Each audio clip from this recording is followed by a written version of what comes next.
Pai Hua Fofa 1 Bab 4 Tujuan Membina Pikiran dalam Ajaran Buddha Dharma.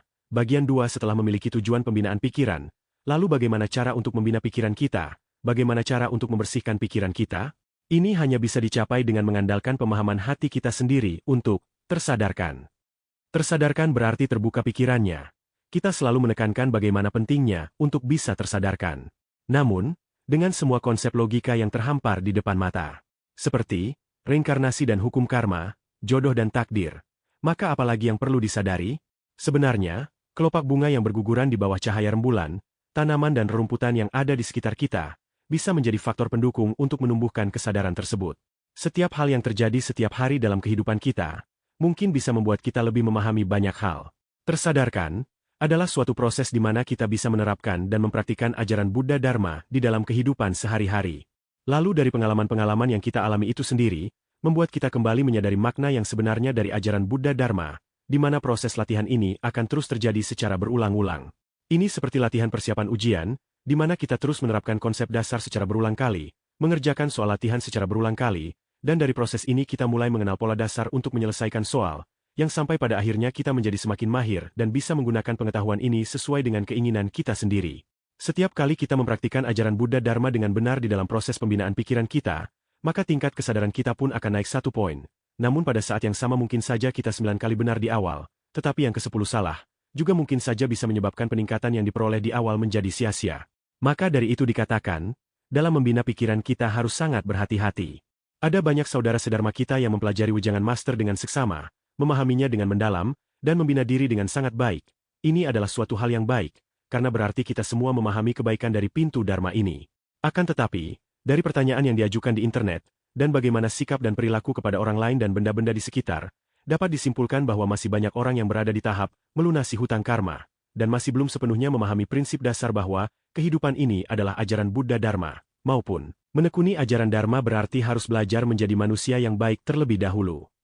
Walaupun sifat atau emosi seseorang sudah menjadi lebih baik setelah melafalkan parita, namun dia masih belum bisa mengintrospeksi dirinya secara naluriah, masih belum bisa mengoreksi kekurangan pada dirinya sendiri, dan memperbaikinya dengan kesadaran sendiri. Ini berarti ajaran Buddha Dharma masih belum dipraktikkan di dalam kehidupan sehari-harinya. Masih belum menerapkan ajaran Buddha Dharma pada dirinya sendiri. Contohnya, Chie Ding Hui, menjalankan sila, ketenangan pikiran, kebijaksanaan.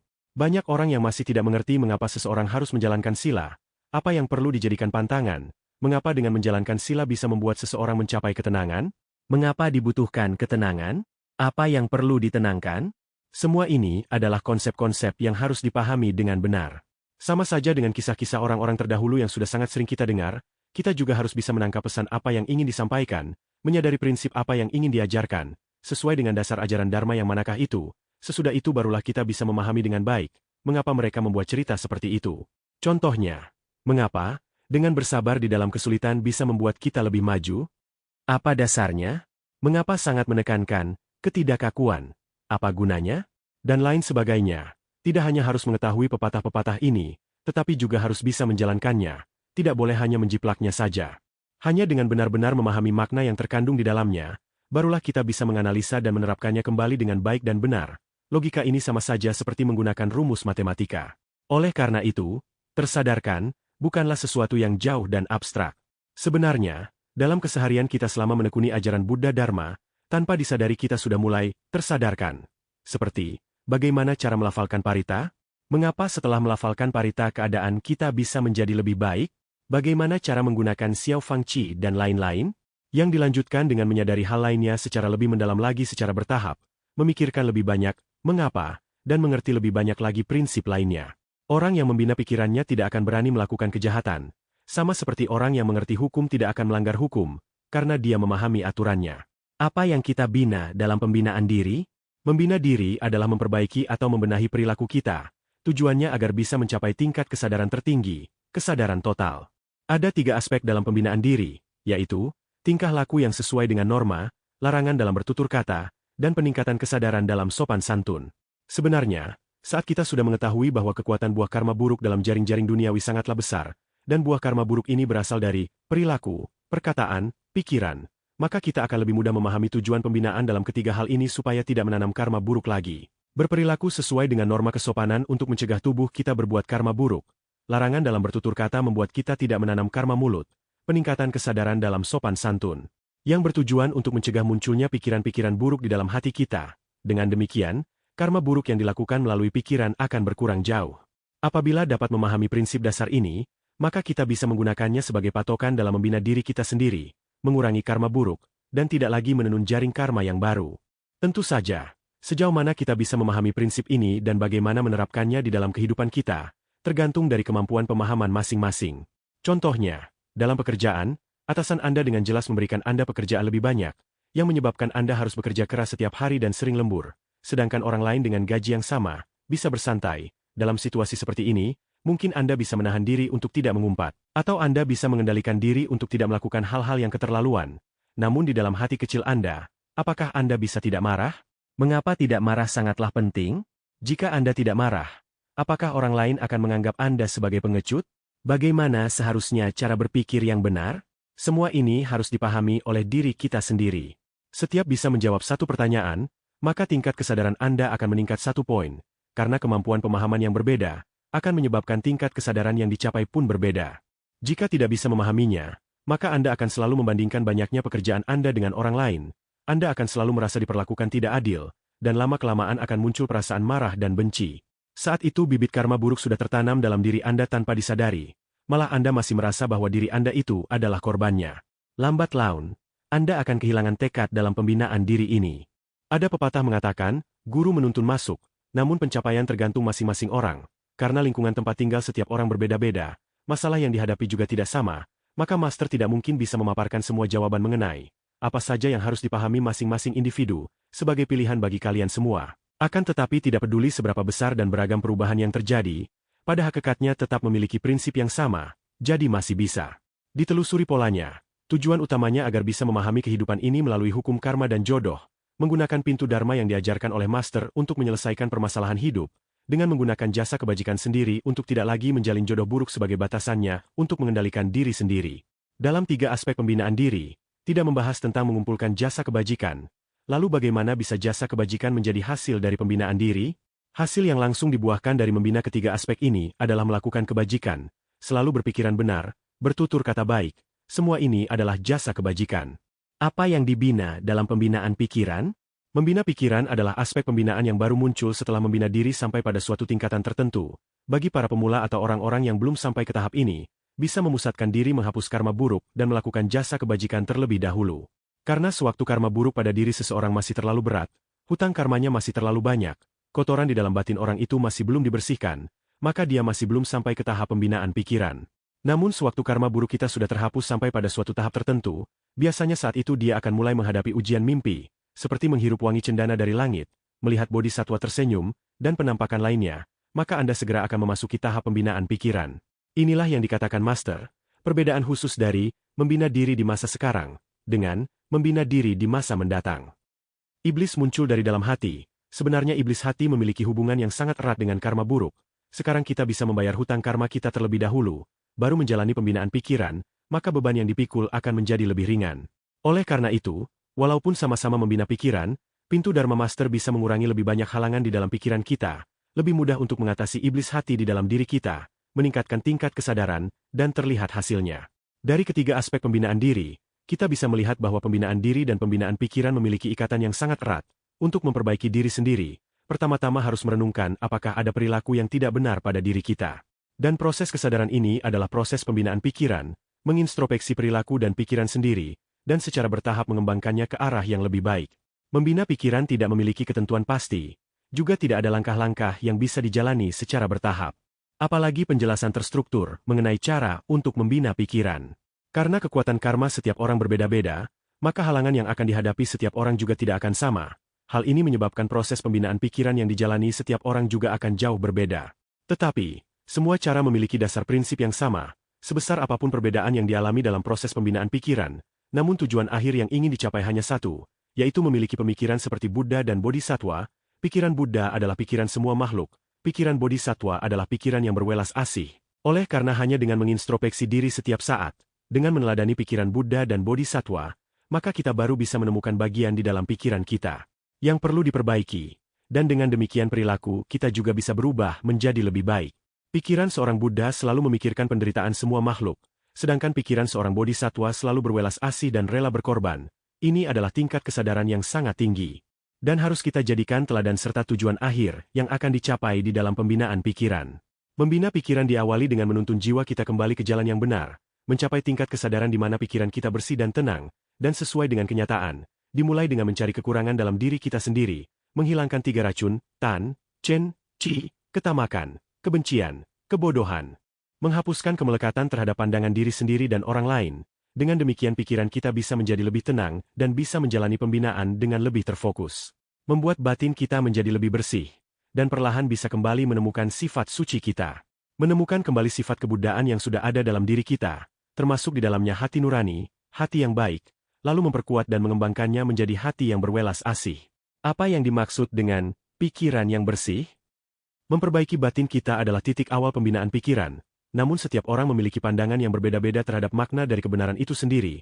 Bahkan bila ada dua pemikiran yang saling berlawanan, maka kedua belah pihak pasti akan berpendapat bahwa dirinya sendiri itulah yang benar. Ini adalah masalah pertama yang akan kita hadapi. Apa itu definisi benar? Bagaimana baru bisa benar? Orang yang egois akan berkata, bukankah semua orang juga begitu? Seseorang yang sering bertengkar dengan istrinya akan berpendapat bahwa istrinya selalu tidak memperhatikan saya, sedangkan seorang anak yang tidak pernah menghubungi ibunya yang sudah berusia 80 tahun, tetap merasa dirinya benar dengan berkata, dulu dia bersikap kejam terhadap istri saya. Dalam keadaan seperti ini, orang yang selama 10 tahun tidak pernah merasa dirinya itu salah, bagaimana mungkin bisa tiba-tiba tersadarkan? Apakah faktor yang bisa membuat mereka menyadari kesalahannya? Faktor ini kebanyakan berasal dari luar, seperti satu perkataan yang master ucapkan pada waktu seminar, terkadang kesadaran yang muncul sewaktu menyetir mobil, bayangan seorang anak laki-laki yang menggandeng tangan ibunya yang sudah tua, atau teman sekantor yang bercerita tentang pengalaman tetangganya, dan lain sebagainya. Semuanya mungkin bisa menjadi faktor yang dapat membuat mereka tersadarkan dan menyesali perbuatannya. Tetapi poin kesadaran ini harus didasari dengan jasa kebajikan yang dikumpulkan selama ini. Itulah yang dimaksud dengan persiapan yang lama akan terlihat hasilnya secara perlahan. Jasa kebajikan yang dikumpulkan baik dengan melafalkan parita atau melakukan kebajikan lainnya, sampai pada tahap tertentu, baru bisa berbuah. Dan hasilnya bisa menghapuskan faktor karma buruk, pikiran yang tidak benar. Ini, apabila kotoran batin di dalam jiwa Anda sudah terhapuskan, barulah bisa memunculkan kembali sifat yang tidak egois, dan perasaan untuk mengasihi dan memaafkan. Ini adalah dasar dari sifat berbakti. Pada saat yang sama, kita juga harus memahami sumber dari kekotoran batin ini, ketamakan, kebencian, kebodohan. Ada banyak hal di dalam kehidupan ini yang tidak sesuai dengan keinginan kita, dan sebagian besar ketidaklancaran ini terjadi karena ketamakan, kebencian, dan kebodohan kita sendiri. Oleh karena itu, disebut sebagai 3 racun. Baru saja mengoreksi sifat egois kita, tidak lama kemudian ada evaluasi pekerjaan di dalam perusahaan. Kita lalu kembali bersaing dengan menghalalkan segala cara, baru saja menjemput ibunya pulang ke rumah dan mencairkan hubungan yang beku selama 10 tahun, hanya karena satu perkataan dari ibunya membuat dia marah sekali. Sifat baik yang baru saja muncul, hilang tanpa jejak. Oleh karena itu, jika tidak bisa menghilangkan ketiga racun ini, maka perjalanan pembinaan diri ini akan menjadi sangat berat. Walaupun sudah berlatih dengan baik dalam waktu yang lama, juga mungkin tetap tidak bisa menghapuskan ketiga racun ini. Hal ini hanya bisa diatasi oleh diri sendiri. Saran dan bantuan orang lain serta faktor-faktor dari luar tidak bisa banyak membantu. Meskipun master mengatakan langsung di depan Anda, jangan tamak, jangan melekat. Namun bila Anda sendiri tidak juga tersadarkan, tidak akan ada gunanya. Ada berapa banyak orang yang walaupun jodohnya sudah habis, masih selalu memikirkan orang yang disukainya. Ada berapa banyak orang yang setelah memiliki kekayaan melimpah tidak bisa merasa puas, malah kembali mempertaruhkan segalanya untuk mendapatkan lebih banyak lagi, dan menjadi semakin serakah. Semua ini dikarenakan mereka tidak sadar, tidak menyadari bahwa hidup ini singkat, dan nafsu keinginan itu tidaklah kekal. Meskipun sudah mengerti tentang jodoh dan hukum karma, tetapi bila diterapkan pada diri sendiri, semuanya menjadi berbeda. Kita akan lupa bahwa gejolak kehidupan kita dikarenakan buah karma dari kehidupan sebelumnya yang berbuah satu demi satu seiring dengan berjalannya waktu. Karena saat jodoh sudah habis, maka jalinan benang karma ini pun akan hilang. Kita lupa bahwa semua hal di dalam hidup ini seperti daun dan bunga yang berguguran, semuanya palsu. Karena kekayaan yang dimiliki dalam kehidupan ini adalah pahala dari kebajikan yang dilakukan di kehidupan sebelumnya. Jika ingin terlahir di dalam keadaan yang baik di kehidupan selanjutnya maka harus lebih giat lagi membina diri dan mengumpulkan jasa kebajikan. Sangat jelas, dampak buruk dari ketiga racun ini selalu menyertai proses pembinaan pikiran kita, yang juga menjadi tantangan terbesar yang harus dihadapi seseorang dalam membina pikirannya. Pusaka untuk mengatasi ketiga racun ini tidak lain adalah Cie, Ting, Hui, menjalankan sila, mencapai ketenangan pikiran, kebijaksanaan. Dengan kata lain, harus mengendalikan diri sendiri, barulah pikiran kita bisa menjadi tenang dan bisa melanjutkan proses pembinaan, sampai suatu saat nanti kita bisa tersadarkan, maka akan memperoleh kebijaksanaan, dan pada saat itu racun-racun ini tidak lagi mematikan. Di tahap selanjutnya, mungkin ketiga racun ini akan muncul dalam bentuk yang lain, setelah bebas dari godaan uang. Akan datang lagi godaan akan jabatan, setelah sadar dari cobaan jabatan yang tidak kekal, datang lagi godaan nafsu, godaan wanita, setelah sadar bahwa penampilan luar tidaklah abadi, kembali lagi muncul godaan akan ketenaran dan lain-lainnya. Tidak hanya godaan saja, dalam kehidupan ini juga ada berbagai kerisauan, masalah keluarga, negara, dan dunia. Setiap hal bisa membuat kita risau, hati yang risau akan terombang-ambing, dan mudah dipengaruhi oleh banyak hal. Jika demikian bagaimana bisa membina pikiran dengan baik? Manusia hidup di dunia ini, tidak terhindarkan lagi akan menjalin hubungan dengan orang lain. Mungkin kita bisa mendisiplinkan diri agar tidak menumbuhkan jodoh yang buruk, namun kita tidak bisa mengontrol orang di sekitar kita untuk tidak menanam jodoh buruk. Jika orang lain yang menanam jodoh yang buruk terhadap kita, atau dengan kata lain memperlakukan kita dengan tidak adil, salah paham, bahkan menghina dan memarahi kita, maka dengan bersabar dan menahan diri adalah cara untuk menjaga agar batin kita tetap bersih. Menahan diri bukanlah perilaku pengecut, melainkan pusaka agar kita terhindar dari jodoh yang buruk. Saat orang lain melemparkan benang jodoh buruk ke arah kita, jika kita marah dan ada kebencian di dalam hati kita, maka benang tersebut akan menempel pada diri kita, dan semenjak saat itu, jodoh karma buruk akan terbentuk. Hanya dengan bersabar dan menahan diri untuk tidak menerima perlakuan buruk orang lain, barulah jodoh buruk ini tidak tumbuh. Menahan diri hanya sikap yang terlihat dari luar. Yang terpenting adalah hati kita tidak bergejolak dan tidak memikirkan perlakuan buruk tersebut. Inilah tahap dalam pembinaan pikiran di mana pikiran kita tetap tenang walaupun lingkungan di sekeliling kita berubah. Jing Chuan Sin Peu Chuan. Selain itu yang harus dihapuskan dari dalam pikiran kita adalah Qi, kemelekatan atau keras kepala, baik kemelekatan terhadap diri sendiri maupun orang lain. Sifat ini terbentuk karena pandangan atau pemahaman yang tidak menyeluruh terhadap suatu benda atau suatu hal. Karena pengalaman dan pemahaman yang dialami setiap orang berbeda-beda, maka terbentuklah pandangan menyimpang di dalam diri setiap orang yang dianggap benar oleh dirinya sendiri. Maka bisa dibayangkan, karena adanya kemelekatan terhadap pemikiran sendiri, menyebabkan penyimpangan pada pandangan kita dalam mengenali benda-benda dan mempelajari aturan yang ada di sekitar kita. Namun yang menjadi masalah adalah, kita sendiri tidak menyadari bahwa ini adalah pandangan yang menyimpang, dan membuat kita terus tertipu oleh kebenaran palsu dan berkeras hati mempertahankan pandangan yang salah ini. Solusi utama untuk menyelesaikannya adalah dengan menghilangkan keakuan. Jangan mempelajari ajaran Buddha Dharma berdasarkan pemahamanku dan pandanganku, atau dengan kata lain yang lebih umum adalah harus melihat suatu permasalahan secara kritis dan menyeluruh. Lalu disesuaikan dengan penerapannya di dalam kehidupan nyata, untuk lebih memahami ajaran Buddha Dharma. Pikiran kita harus sering dibersihkan, menghapuskan karma buruk, menghilangkan kerisauan, godaan, dan kotoran duniawi lainnya, agar pikiran kita menjadi bersih, jiwa kita menjadi suci, dan bisa memunculkan kembali sifat suci kita. Setelah membersihkan sisi kerohanian kita sampai pada tingkat tertentu, maka sebagian besar sifat dasar kita yang sudah muncul, dan tidak lagi semudah itu tertutup oleh kekotoran duniawi. Saat itu kita harus menjaganya dengan baik, membinanya agar lebih kokoh, dan jangan biarkan dia tersesat lagi. Inilah detik di mana kita memasuki gerbang awal pembelajaran ajaran Buddha Dharma. Jika begitu bukankah hanya dengan meninggalkan keduniawian ini, barulah seseorang bisa mendapatkan ketenangan batin? Dunia ini adalah tempat terbaik untuk membina pikiran kita. Bila pikiran kita tidak bersih, maka meskipun menyendiri di dalam gunung juga tetap akan terbelenggu. Untuk mendapatkan pikiran yang bersih, bukan berarti meminta kalian untuk melepaskan semuanya, memutuskan semua jodoh, bahkan untuk menghindari jalinan jodoh lalu tidak mau berkomunikasi dengan orang lain. Definisi bersih di sini adalah bersih dan suci. Bersih terbebas dari kebiasaan buruk yang kotor dan jodoh karma buruk. Oleh karena itu, pikiran yang bersih hanya bisa didapatkan dengan pembinaan, bukan dengan menghindar. Apa yang dimaksud dengan mencapai ketenangan pikiran? Setiap orang memiliki jodoh dan kesempatan yang berbeda-beda untuk menjadi seorang Buddhis. Ada orang yang sangat berjodoh, misalnya pada saat pertama kali mendengarkan seminar master, segera bisa membulatkan tekad untuk mempelajarinya. Ada juga yang sewaktu mendengarkan siaran master, lalu merasa hal yang dibicarakan mirip dengan pengalamannya, mulai melaksanakan petunjuk master. Dan setelah merasakan hasilnya, baru percaya. Bagaimanapun jodohnya, jika percaya maka akan lahir ketenangan pikiran, tekad untuk menekuni ajaran Buddha Dharma. Ketenangan pikiran ini hanya bersifat sementara. Setelah sakitnya sembuh, anaknya bisa bicara, sudah mengetahui kebesaran Sang Buddha, tapi saya sangat sibuk. Sibuk sekali sampai tidak ada waktu melafalkan parita, atau awalnya bersemangat lalu perlahan menjadi malas, atau hanya melakukan apa yang disuruh, tidak mau mendalaminya, tidak memahaminya. Semua ini menunjukkan bahwa pikiran mereka masih tergoyahkan. Lalu saat kembali menghadapi masalah, seperti kehilangan pekerjaan, masalah percintaan, hanya bisa jalan di tempat, tidak tahu cara menyelesaikannya.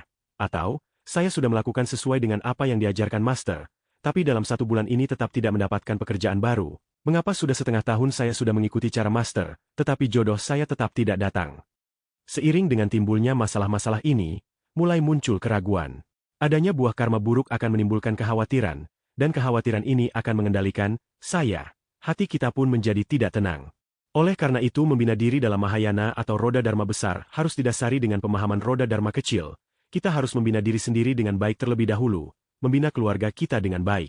Karena hanya bila, tanpa kerisauan maka tidak akan ada ketakutan, barulah kita bisa membina pikiran dan menolong orang lain.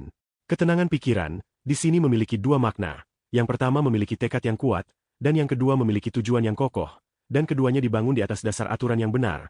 Mengerti perbedaan antara pengamalan ajaran Buddha Dharma di dalam kehidupan duniawi dan untuk meninggalkan keduniawian, memahami hukum karma, mempercayai keberadaan dunia roh, mengerti penyebab terjadinya gejolak kehidupan, juga harus memahami hubungan antara jodoh baik buruk, kekuatan karma serta jaring duniawi. Dengan begitu baru bisa memusatkan pikiran untuk membina diri. Pada saat yang sama, kita juga harus memahami welas asih dan kebesaran bodhisatwa yang nyata. Percaya bahwa bodhisatwa akan datang menolong saat ada yang memohon bantuannya.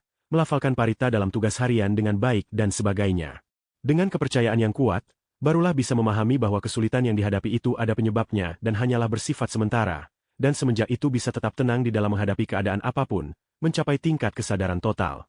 Tentu saja, ini adalah tingkat kesadaran yang cukup tinggi, belum tentu semua orang bisa mencapainya, namun paling tidak kita sudah mengetahui arahnya, dan kita bisa berusaha menuju ke sana. Mengenai bagaimana hasilnya, baru bisa diketahui nanti setelah kita sudah mengikuti ujian dan diumumkan hasilnya. Pikiran yang mengambang akan terombang-ambing, pikiran yang bersih akan tenang dan kokoh, dan pikiran yang tenang ini bisa membuat kita lebih bisa memahami makna dari ajaran Buddha Dharma. Kesimpulannya, ajaran Buddha Dharma adalah hidup, hidup adalah ajaran Buddha Dharma, menerapkan ajaran Buddha Dharma di dalam kehidupan, dan kembali menyelami maknanya dari kehidupan ini, dengan teguh dan semangat pantang menyerah, maka dengan sendirinya akan memasuki keadaan yang lebih baik.